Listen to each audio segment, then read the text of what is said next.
하나님은 이스라엘 백성들을 출애굽시켜서 광야에 불러놓으시고 하나님의 백성 삼으신 그들에게 세 가지 절기를 지키라고 명령을 하십니다. 첫 번째는 유월절, 두 번째는 맥추절, 세 번째는 장막절, 이 세 가지 절기를 반드시 지키기를 말씀해 주셨습니다. 그래서 이스라엘 백성들은 어디에 있든지 그 성전으로부터 3일, 4일 길에 거쳐서 멀리 있든지 가깝게 있든지 불구하고 이스라엘의 모든 사람들은 이렇게 세 차례의 절기를 주님 앞에 그 몸이 나와 대면하여 예물을 드리면서 하나님께 예배를 올려야 했습니다. 하나님은 이 세 가지 절기를 왜 지키라고 했을까? 유월절 절기는 이스라엘 백성들이 출애굽한 것을 기념하는 절기입니다. 곧 그들이 대문에 어린 양을 잡아 그 피를 대문에 뿌리고 그 대문에 그 피를 보고 죽음의 천사가 통과함으로써 이집트의 모든 장자들은 다 죽었는데 이스라엘의 가족은 한 사람도 죽지 않았습니다. 그래서 그 다음 날 조건 없이 해방을 받게 되지요. 이 하나님의 구속하신 은혜에 감사해서 드리는 그 절기 예배가 유월절 예배입니다. 이 유월절은 예수 그리스도의 십자가를 통해서 완성되었습니다. 성취되었습니다.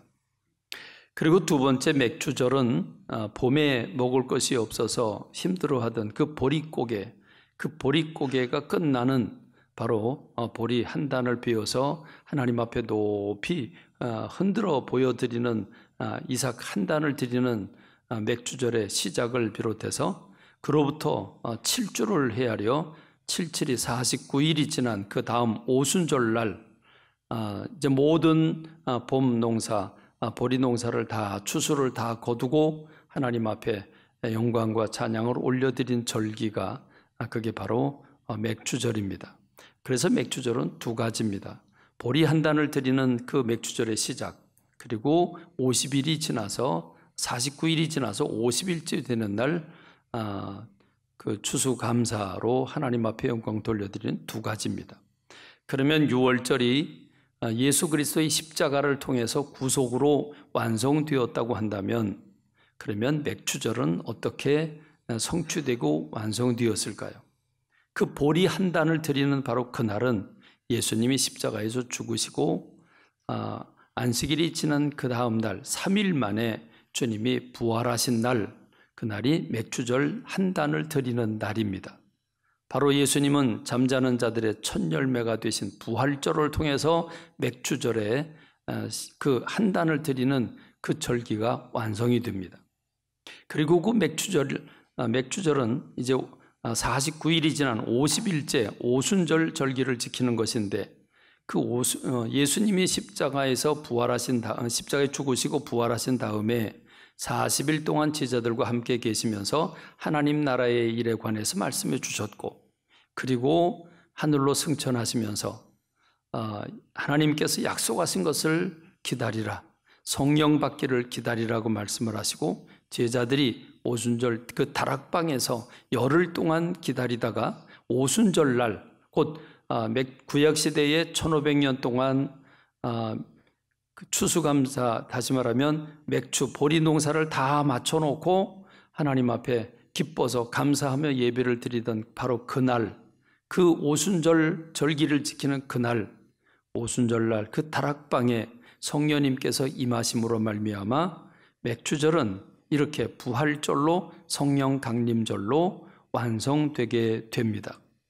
그러므로 예수님께서 떠나가시고 예수님 대신 성령님이 오신 이 오순절날 맥추절이 완성이 되면서 그로부터 시대는 성령님께서 주관하는 시대가 되었습니다.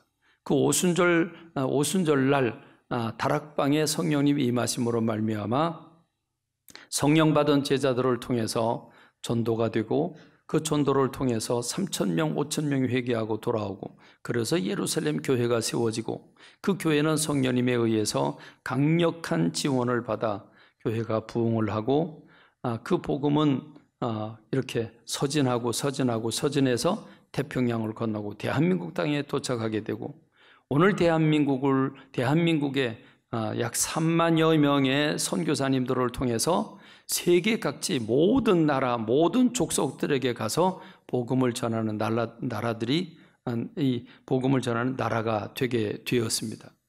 이렇게 오늘 우리는 맥주 감사절 절기를 지키는데, 이 절기는 구약시대에 1500년 동안 실제로 추수하는 날 추수를 마치고 하나님 앞에 예배를 드렸지만, 우리는 봄농사를 도시의 삶을 살고 있기 때문에 봄농사를 짓지 않았습니다. 그러나 그럼에도 불구하고 우리가 하나님의 사랑을 받고 은혜를 받아서 먹고 생명을 유지하고 그 복을 받고 누렸기 때문에 우리는 하나님 앞에 여전히 맥주절 감사의 예배를 드리면서 이 맥주절 추수에 대한 감사를 넘어서서 우리는 성령님께서 임재하신 것에 대해서 기뻐하고, 성령님이 우리의 영혼을 다 다스려 주셔서 우리가 성령 충만한 가운데 주님께 붙들려 주님이 주시는 그 복을 받고 누리기를, 그리고 힘든 이 어려운 세상을 이기기를 간절히 소망합니다. 그런 점에서 저는 맥주 감사절 절기를 따로 맥주절에 대한 설교를 드리지 않고, 요즘 우리가 성령에 관해서 말씀을 드리고 성령 행전이라고 할 수 있는 사도행전을 강의하고 있기 때문에 사도행전의 말씀을 계속해서 말씀드리기를 원합니다. 이렇게 교회는 성령님을 통해서 세워졌고 성령님을 통해서 교회가 든든해져 갔습니다. 제자들을 통해서 표적과 기사가 나타납니다. 심지어는 베드로가 지나갈 때 베드로의 그림자라도 덮이기를 간절히 사모하면서 침상체 환자를 옮겨다가 그 사도 베드로가 지나가는 길에 갖다 놓는 이런 일들까지 생길 정도였습니다. 그렇습니다. 이렇게 놀라운 영적 지진이 일어나게 되고 온 예루살렘이 들끓게 됩니다. 정말 신바람 나는 처음 교회의 모습입니다. 그렇게 희망이 없던 이스라엘에 예수 그리스도가 보내시는 그 성령님께서 임하셨고, 성령님을 통해서 3,000명, 5,000명이 회개하고 돌아오고 예루살렘 교회가 구축이 되면서 예루살렘 교회는 행복한 천국을 보여주는 천국 공동체가 되었습니다. 하나님의 사랑이 성령님을 통해서 그들에게 부어지니까 가난한 사람이 보이고 힘들고 어려워하는 사람이 보였습니다. 그래서 그들을 향해서 내가 가지고 있는 것을 팔아서 나누어 줄 수 없을까? 자발적으로 자기가 가진 것을 팔아서 공동체를 위해서 내놓았고, 필요한 대로 서로 가져가 씀으로써 정말 어느 시대 세상 언제도 단 한 번도 꿈꾸지 못한 천국 공동체가 건설된 것입니다. 이게 처음 교회의 모습입니다. 그러나 여러분, 오늘 우리가 함께 말씀을 나누는 부분은 이제 이어서, 그러면 그렇다고 그렇게 천국을 맛보는 교회 공동체, 표적과 기사가 일어나고 그리고 재산을 팔아서 가난한 사람들을 위해서 나눠주면서 천국을 맛보는 이 공동체에는 문제가 하나도 없었을까? 갈등이 하나도 없었을까? 힘들고 어렵고 지치는 일은 없었을까? 이런 부분들을 오늘 우리가 함께 살펴보기를 원합니다. 성경에 보니까 처음 교회가 날마다 성전에 모이기를 힘썼다고 했습니다. 그리고 모일 때마다 그들은 떡을 떼었다고 했습니다. 물론 그 떡은 성만찬의 떡을 의미합니다.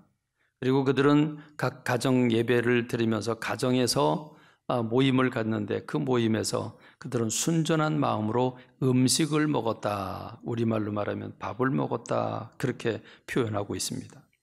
그런데 여러분, 떡을 은혜 받는 것도 좋고 성령 충만한 것도 좋은데 밥은 먹어야 되지 않겠습니까? 그러면 떡을 먹고 밥을 먹는데, 먹는 건 좋지만 누군가는 해야 되지 않겠습니까? 누가 했을까? 몇 명이 밥을 했을까? 몇 가정이 밥을 했을까? 돈은 얼마나 들어갔을까? 여러분, 떡을 해야 되는데 이 떡이라고 하는 것, 그냥 도깨비 방망이 두드리면 떡이 뚝딱 나옵니까? 성령 충만하면 밥 안 하고 떡 안 해도 떡이 나옵니까? 아니지 않습니까? 누군가는 해야 됩니다. 우리 교회가 결혼식을 치르고 또는 장례식을 치른 다음에 감사해서 떡을 제공하는 성도들, 여러분, 그렇게 내는 떡도 4, 50만 원이 들어갑니다. 근데 여러분 3천 명이 회개하고 돌아오고 5천 명이 회개하고 돌아오고 딱 두 번만 돌아온 게 아니라 계속해서 교인들이 늘어났을 텐데 여러분 그러면 적어도 10,000명으로 그냥 인원을 제한해 보십시다. 10,000명이 떡을 한 조각씩만 먹어도 한 덩어리씩만 먹어도 여러분 그 돈이 얼마나 들까요? 적어도 1,500만 원, 2,000만 원의 돈이 들어가야 될 겁니다. 그걸 포장하고 그걸 나눠야 또 되지 않겠습니까? 밥은 안 그렇습니까? 지금 우리의 언어로 말하자면, 지금 우리의 언어, 우리의 문화로 말하자면 떡은 시키면 배달까지 해주니까 그렇다고 치십시다. 밥은 아니지 않습니까? 밥을 먹어야 되는데 밥을 먹으려면 누군가 밥을 해야 됩니다. 밥만 먹습니까? 국도 있어야 되고 반찬도 있어야 되지 않겠습니까? 반찬은 뭘 할까? 여러분 오늘 점심은 반찬이 뭘까? 이 반찬도 굉장히 중요한 것 같더라고요. 제가 몇 주 전에 아이들이, 청년들이 밥을 교회에서 안 먹고 나가서 먹으려고 나가고 있어요. 그래서 야 너희들 왜 밥 안 먹고 나가냐 그랬더니 뭐 약속이 있어서, 그리고 뒷머리를 긁어요. 그러고 보니까 제가 보니까 거짓말을 좀 하는 것 같아요. 그래서 이 녀석들아, 야 교회에서 밥을 하는데 교회에서 밥을 먹지 왜 나가서 점심시간에 교회에서 밥 먹는 시간에 나가서 밥을 사 먹냐? 그 왜 그래야 되냐? 뭐 약속이 있어서 나간다고. 그렇게 나가는데 나가놓고 제가 가서 메뉴를 딱 보니까 나갈만 하겠다. 먹을 게 별로 없더라고요. 제가 또 우리 교우들에게 너무 고생한다고 반찬 딱 3가지면 된다. 김치하고 국하고 또 반찬 한두 가지면 되지 않겠냐. 이렇게 말을 해서 너무 정직해가지고 딱 1가지만 했더라고요. 그러니까 보니까 애들이 뭐 먹을 거 별로 없어 오늘 나가자 이런 것 같아요. 그러니까 음식을 하는 사람들은 오늘은 어떻게 하면 반찬을 더 맛있게 하지? 여러분 이 요즘에 그 사회복지가 많아져서 좋아졌지만 그럼에도 불구하고 가난하고 힘든 사람들 많지 않습니까? 그래서 점심을 해주는 단체들이 참 많은데 복지관을 비롯해서 여러 곳에서 점심을 해줍니다. 그런데 점심 때 고기가 사라졌답니다. 이제 고기를 내놓을 수 없답니다. 고기까지 접대를 하려니까 돈이 너무 많이 들어서 이제 고기 반찬은 봉사하는 단체에서 안 보인다는 얘기가 들립니다. 그게 신문에 나왔습니다. 그래요. 반찬을 만들어도 어떻게 하면 더 맛있는 거를, 어떻게 하면 더 좋은 반찬을 낼까? 그러다가 보면 또 돈이 들어갑니다. 여러분 생각해 보시죠. 10,000명이 밥을 한꺼번에 모여서 먹으려고 그러면 모이는 장소도 없고 식당도 없을 겁니다. 근데 처음 교회는 함께 모이는 공동체이긴 했지만 그들이 어떻게 모였냐면 가정 중심으로 모였습니다. 그럼 10,000명이 10명씩 흩어져서 모이면, 가정으로 모이면 1,000가정이 모여야 되고 20명씩 따로따로 모이면 500가정으로 나누어서 모여야 됩니다. 그럼 집에서 밥을 먹었다고 한다면 그러면 500가정에서 동시에 밥을 해야 된다는 말입니다. 그러니까 500가정에서 10명, 20명의 밥을 하려고 하니까 그러면 적어도 1명, 2명 또는 3명이 봉사를 해야 됩니다. 그럼 생각해 보십시오. 얼마나 많은 사람들이 땀을 흘리면서 부엌에서 일을 해야 했을까? 얼마나 많은 돈이 들어갔을까? 먹는 것도 먹었다고 맛있게 먹었다고 쳐요. 먹고 나면 산더미 같은 설거지는 또 누가 해요? 근데 은혜가 넘치니까 또 집에 안 가요. 안 가고 남아 있어요. 그럼 또 뭐 내놔야 돼요?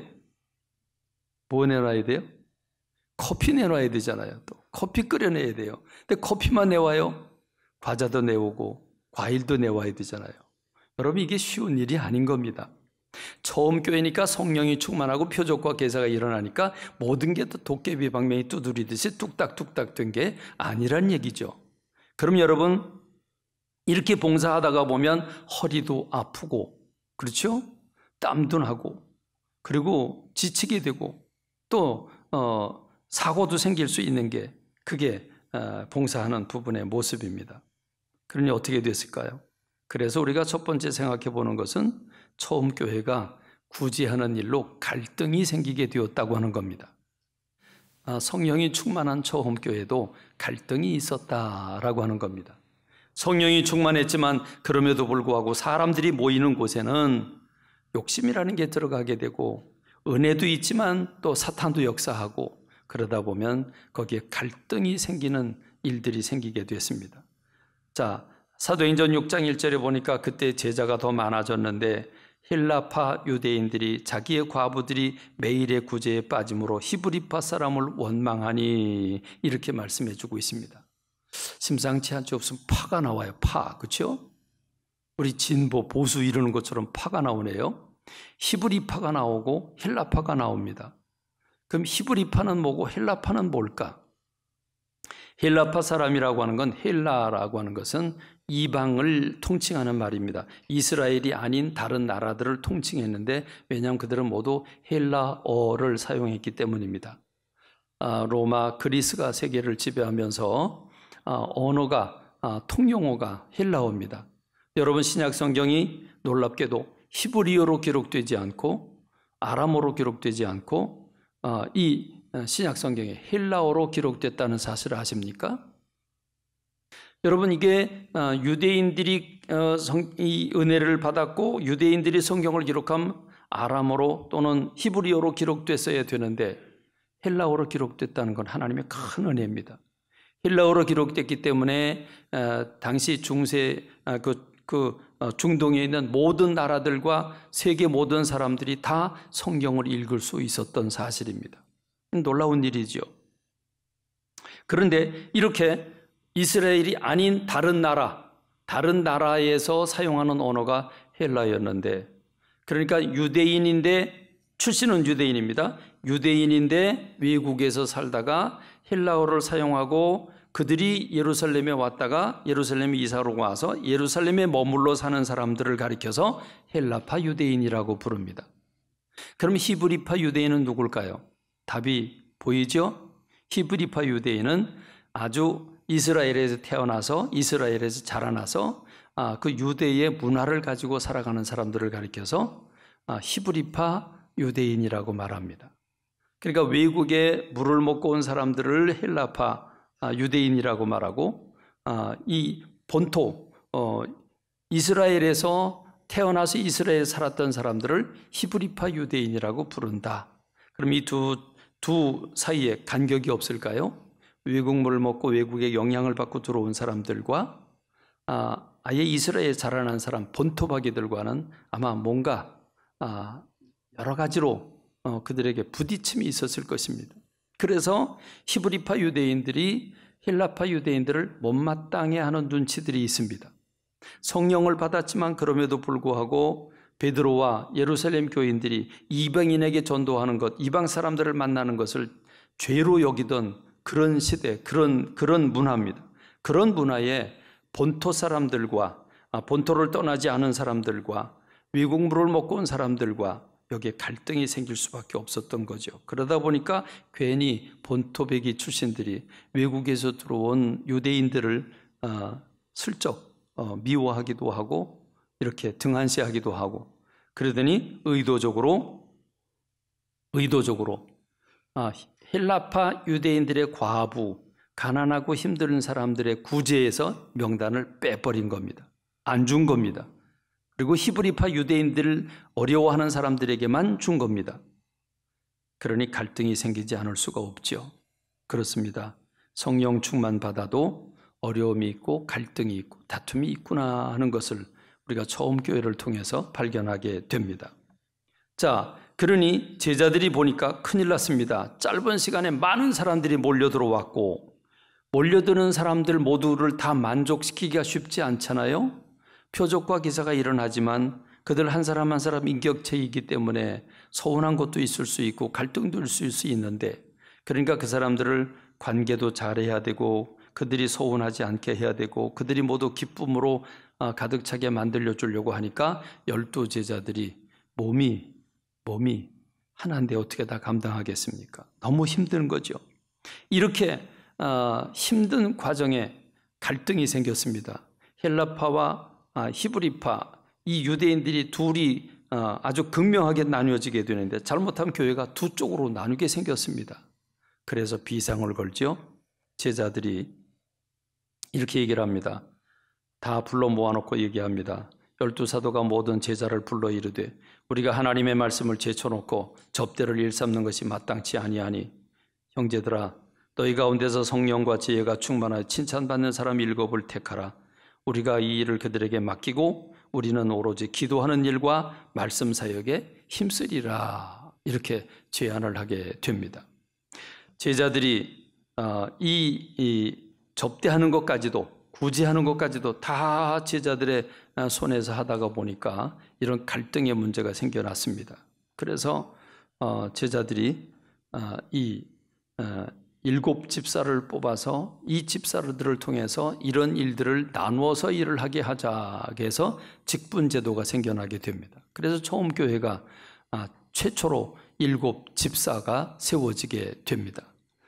이 7 집사에게 안수를 하고 그래서 7 집사가 그 사명을 감당하게 되는 것이 처음 교회인데 이 7 집사를 어떤 사람을 뽑았느냐? 지혜가 충만하여 칭찬받는 사람을 뽑았다 이렇게 말씀하고 있습니다.